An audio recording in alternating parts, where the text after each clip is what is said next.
Kara, do you have any news for us? Yes, I do. So the Washington State Department of Transportation posted 2 apparent photos of Bigfoot on Twitter last week, referencing separate sightings made by their people at Sherman Pass and Snoqualmie Pass. I think Bigfoot is making the rounds across our mountain passes, the Twitter account reported. This was also the approximate location of another well-publicized sighting last March, when a hiker found unusually large bipedal tracks near Medical Lake. A Christian evangelist believes that the world will come to an end this year. Pastor Paul Begley believes the Earth will come to an end on December 21st, 2020, which also happens to be his birthday, and mine too. Begley's reasoning that on the 21st, Jupiter and Saturn will come between 0.1 degrees in the sky and create, quote, the brightest star in the sky since the Star of Bethlehem, which will also be on the winter solstice, which I guess is too many astrological events all at once and will cause the world to end somehow. Begley also claimed that the world would end on June 21st, but it's worth noting he isn't the only astrologer claiming the Earth will end in 2020. Jan Dixon, one of the most famous psychics of the 21st, or the 20th century, rather, who died in the year 1997, also predicted the Earth would end this year.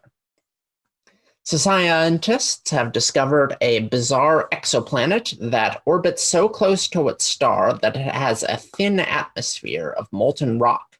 According to astronomers, this world probably also is completely covered in a lava ocean many miles deep, and that it may rain rock when the gaseous rock in the atmosphere cools and falls back to the surface. So, tourist destination. Also, there was an election and no shortage of conspiracies about dead people voting, fraudulent ballots, and so forth. None of it has held up too well in court so far, but we'll see. Back to you, Chauncey. All right, Department of Transportation getting involved in Bigfoot, you know? Mm-hmm. You know, Bigfoot's going big government. Indeed. Well, it is the Pacific Northwest. I think Bigfoot is an important part of the brand. And it is a part of the brand. And I'm wondering, like, did they put this up in sort of like joking, like, ha, ha, ha, Bigfoot's out there? Or were they really like saying, like, hey, there might have been a Bigfoot sighting? See, this is it's kind of hard to tell. It really doesn't seem comedic because one of the pictures is kind of, hey, maybe that's Bigfoot next to the road and not like another tree. But the other picture is like fully just a Bigfoot standing in the snow. So I feel like if they were posting it comedically, then there might be a little more sense of irony to that. But no, it's more like just, hey, look, a Bigfoot. So I don't know. It's kind of hard to say, but it is Washington. It is the mountains. I don't know. Maybe these people are believers. Yeah, well, I'm surprised, you know. Yeah. Even, you know, we live in this day and age where there has to be a lot of clarity to a government person if they're making a joke. That is true, but like it's local government. I don't know. I think they'll probably claim it was a joke, and that'll be that. I doubt there will be any particular repercussions for that. Also, I don't know that it's like not allowed for government organizations to be like, hey, we saw a Bigfoot. I don't know if there are actually specific laws about that. Yeah, but you do have to answer to people when the calls come in or when the... Oh, absolutely you do. And I see, here's the thing. It's rural Washington. I think the calls will be like, yep, I saw the Bigfoot too. Yeah, you know, it's going to be all like Sling Blade sounding, talking about Bigfoot, I guess. Exactly. Christian end of the world, Paul Begley, the December 21st. Yeah, so we talked about him in June too, because there was this whole thing about like maybe the Mayan calendar was 8 years off because of this and that reason. You know, maybe it was translated wrong. So I always find this interesting, and this is, you know, I'll dabble in this softly. You know, for something that refutes science so much, And I don't mean the Bible or all Christians, but I mean the belief system and, psychics, and it's the end of the world because God's going to destroy us as it has been prophesied and all this stuff. For people to deny science so much, they sure are interested in what Jupiter and Saturn are up to. Yeah, well, I feel like astrology is not really science, but also like there's I don't know, I think people just across all spectrums of belief use science selectively. I don't think there's anyone who truly is like, science is bad, we will never use a study or like an idea. Because how can you reject science completely? Science is literally just using evidence to know things. Like people seem to outright, reject science on the whole, like the whole concept of science and numbers seems to be a common. I think people reject it. I think people reject it when it suits whatever they happen to want to believe already. I think to be someone who just uniformly rejects the idea of evidence and reason, like how would you even get through a day? Like, Kara, I gotta say that sounds like the answer that a liberally educated college graduate would give. So, I don't believe it. That's fair enough. You've already been brainwashed. I have been brainwashed to, to have evidence for things. Right. What's the singular of sheeple, or does that even count? I think it's just sheep. Like a sheeple or a sherpin? Well, I don't know. Maybe it's like deer, where it is sheep, a sheeple, two sheeple. It's the same thing. Right. So, but the people, that's, yeah. And plus, do you ever actually find them alone? Or sheeple, like, do they travel in packs? Like, is it a murder of sheeple? Yeah. Well, they're not crows. I think it's a flock. I think it's a flock of sheeple. One sherson, two sheeple. Yeah, but I mean, you're heading way into the sheep direction, there's not a flock of people, it's like a crowd. Well, it's a crowd of people. Okay. Look, I don't know. Okay. You've gone way beyond my knowledge of both sheep and people and hybrids thereof. All right, fine. By the way, if you're interested in sheep people, great movie out of, I think, New Zealand called Black Sheep that has like were sheep. Don't like where this is going. It's pretty good. Were sheep out of New Zealand. Very good. Okay, I've spent too long on the internet because I automatically assumed this was an erotic film of some kind. No. Okay, it is a horror film. All right, yeah. That's good. Oh, never mind. Okay. Bizarre exoplanet. This immediately made me think of Mustafar. Where, right? Yeah. But an atmosphere of molten rock. Like the rock is so hot that it's just the air. Yeah. So what scientists are saying is they think that all planets probably go through a phase that looks a little bit like this, because the pressure of rocks and dust coming together to form a planet produces a tremendous amount of heat. Right. So like our planet was probably a lava world at some point, but like to see literally the atmosphere is like if you tried to land a spaceship on that thing, it would be like flying into a rock wall. You would just explode when you hit the atmosphere.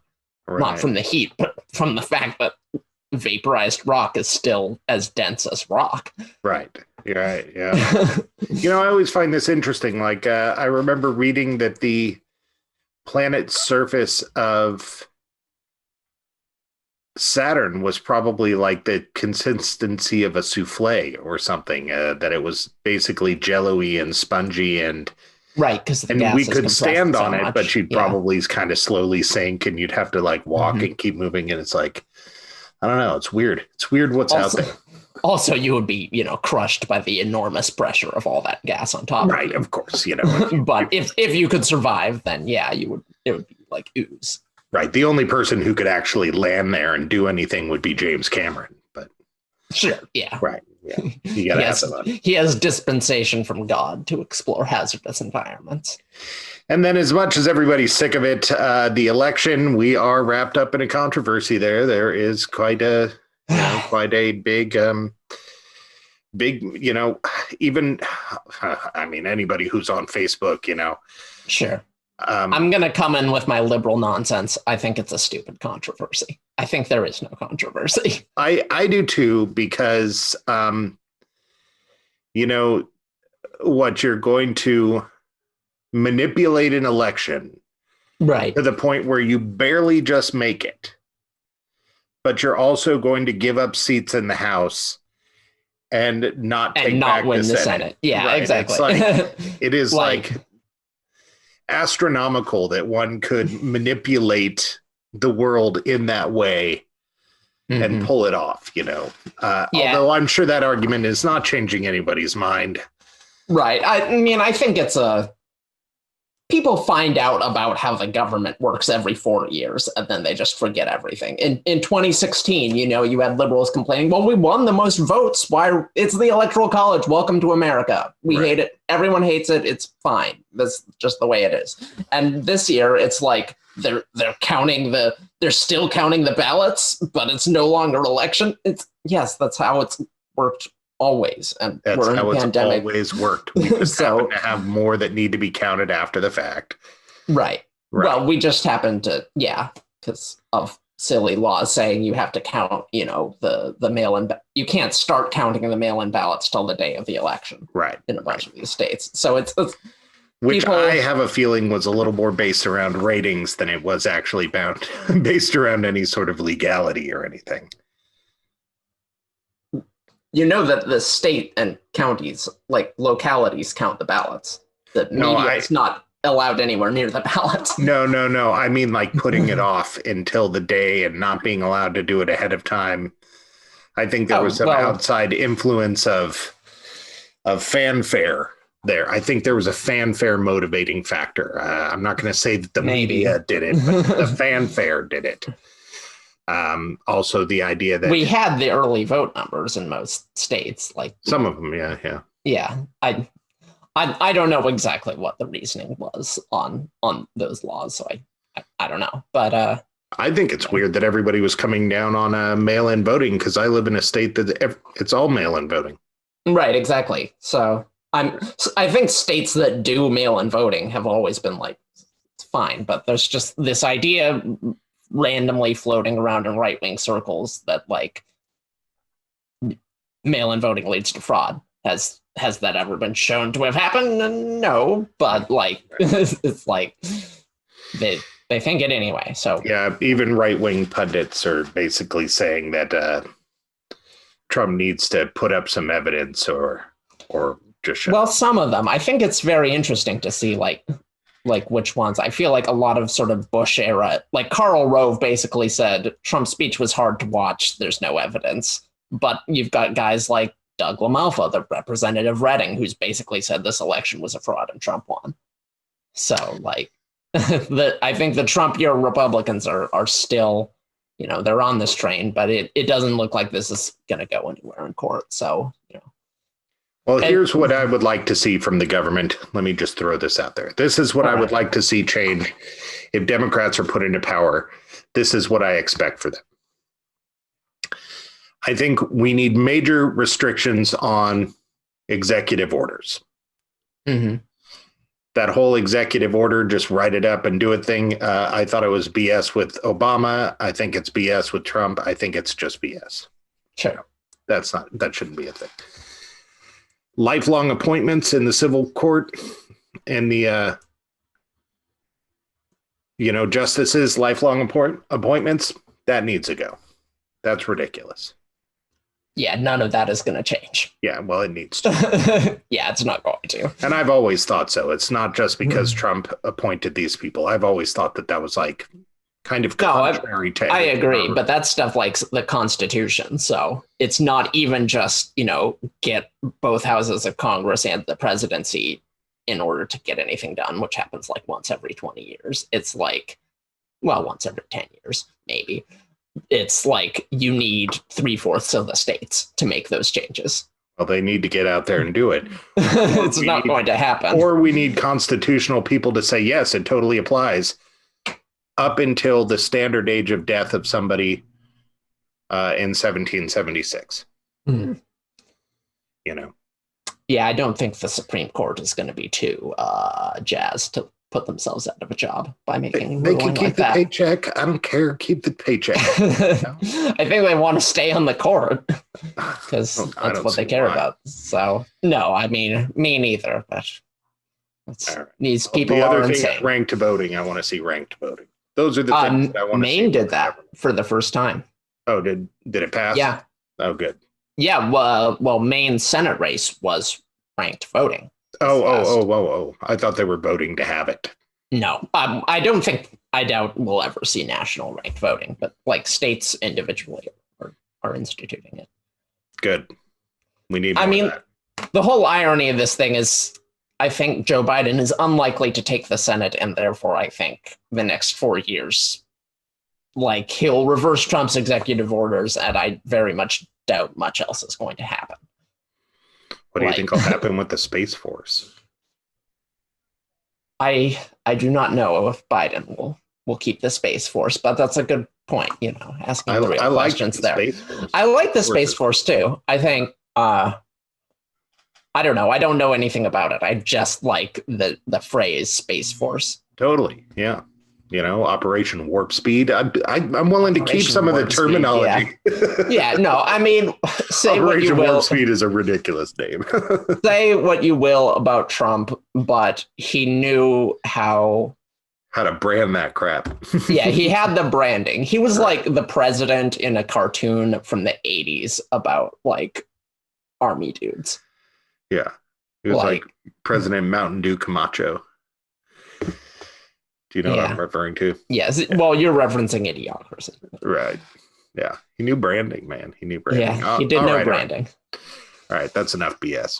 Now to get to the important stuff. The important stuff is our interview with Audrey Norton. Coming up next, we'll be talking about psychic mediumship, what the difference is between the two. And she gives us a lot of straightforward answers to our questions, which you don't commonly get from a psychic medium. So this is a good one. Stick around. Back. You're listening to Radio Wasteland.